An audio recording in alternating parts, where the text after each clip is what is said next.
Good morning, Chris Whelan here from the Center of Business Excellence, building better businesses and building better business results ultimately. I want to talk to you today about some lessons I've taken out of some time I spent last week down in Otago with coaches from around the country, where we shared ideas about what works, what doesn't work, what our clients are experiencing, what their views are of the economy, because clearly that's a big ticket item at the moment. And I just wanted to give you some insights into the type of thinking that we're seeing and I'm seeing from around the traps. So first off, and really what I'm going to talk about today is that time matters, right? Time absolutely matters. And what do I mean by that? Well, pretty much anyone can say to you, you need to make lots of money. And sure, no question, in the game of business, money and profit, more particularly, is how we keep score. But ultimately, a person can have masses and masses and masses of money. If they have no time to enjoy it, what's the point, right? I sat on the plane on the way down to Dunedin, and then on the way back, remarkably sat next to the same person. And she asked me a question, and it was quite an interesting question. Do I, as a business coach, am I just about making money, or is there more to it than that? And of course, the answer is absolutely there's more to it than that. I hope that becomes very clear. Time is the most important ingredient in one's life. If you spend money today, you can make more tomorrow. But if you spend time today, it's gone, right? So one of the key lessons coming out of last week was that time is the big ingredient. And yes, you can go after money, but if you don't go after them together, you don't go after them sustainably, ultimately they fall over. So that's a bit of introduction. What do I mean by time and money? I think sometimes business owners, particularly SME business owners, can really work flat out, absolutely every hour under the sun. And yep, they might get decent rewards, but they're working every hour under the sun for those rewards. They're not actually having a life. What they've built for themselves is not a business, right? They've built for themselves a job, which is self-employed. And I'll talk about that in a moment, because my definition of a successful business is one that's commercial, right? And when I say commercial, it means that it's not in chaos. It's actually run under good structured lines. It's commercial, it's profitable, so you know exactly where your next dollar is coming from. You're making good money. And here's the kicker. It can work without you. If it can work without you, that means that you don't have to work every hour under the sun. You can enjoy the time and you can enjoy the benefits of it. The unfortunate thing, though, is that too often we see people who are really working flat out. They've got a job. If they don't work, they don't get income. And what they've built is a level of rigidity rather than resilience, right? They've built rigidity rather than resilience because ultimately the business is themselves. It's not a business. They've maxed out on their time and energy. They're absolutely exhausted probably at the end of the week. And so that's clearly problematic. And unfortunately, even a successful business can reach a plateau.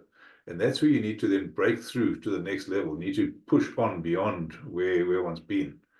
And I guess the key point, I think, is that what I want to talk to you about now is how to do that, right? So easy to make money at some level if you work flat out, but also easy to lose yourself, build a business that actually is you. What I want to talk about is how to build a business that actually can work for you, because ultimately that's what you want to build, is a business asset that works for you. And whether you work or not, you make money and you make time, or you have time. It's almost what I would call, in the business world, is you become an exceptional outlier. So over a period of 12, 18 months, you've built a business that actually can have strong foundations.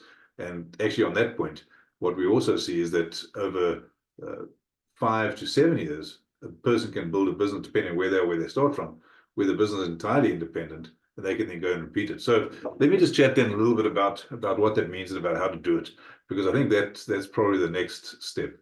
The key point, though, is that coming out of it, the person also gets a renewed sense of self-belief, a new sense of hope. Chatting with someone this morning, and we were talking literally about, hope's not a strategy in business, but it's important to actually have a sense of hope in one's life, because ultimately your business should be giving you more life, not the other way around. So let me just kick then into how to do it, right? Not just the theory of doing it. So the first point is that when one deals with building a business that can work without you, you want to start right down the bottom, right, with the deep, deep, deep foundations. What do I mean by that? It's what I call the area of mastery. And when I say mastery, I mean there's probably 4 areas that I talk about. Firstly, financial, right? So you absolutely have to know your numbers.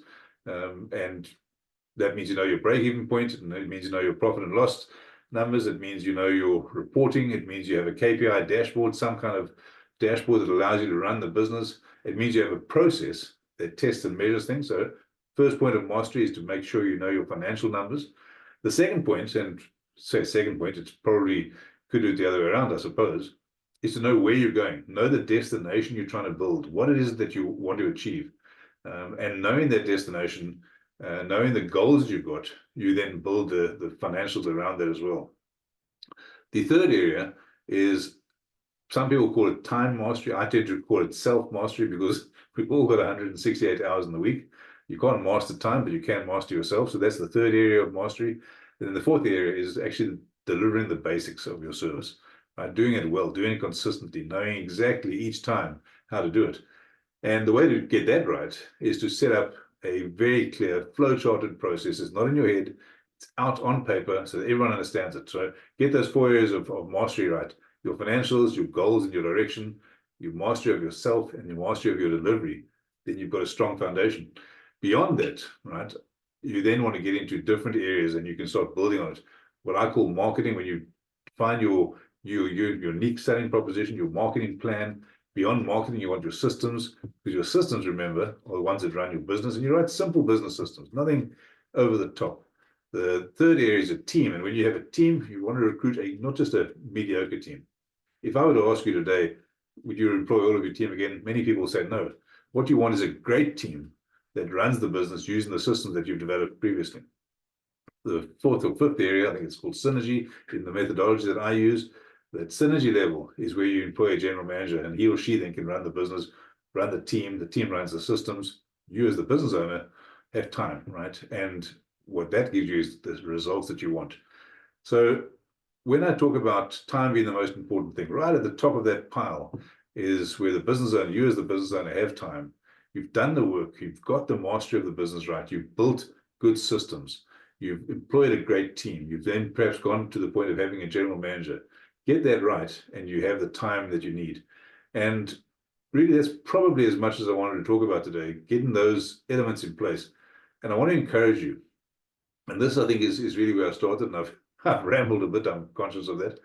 I want to encourage you to reflect on the fact that time is your most important commodity.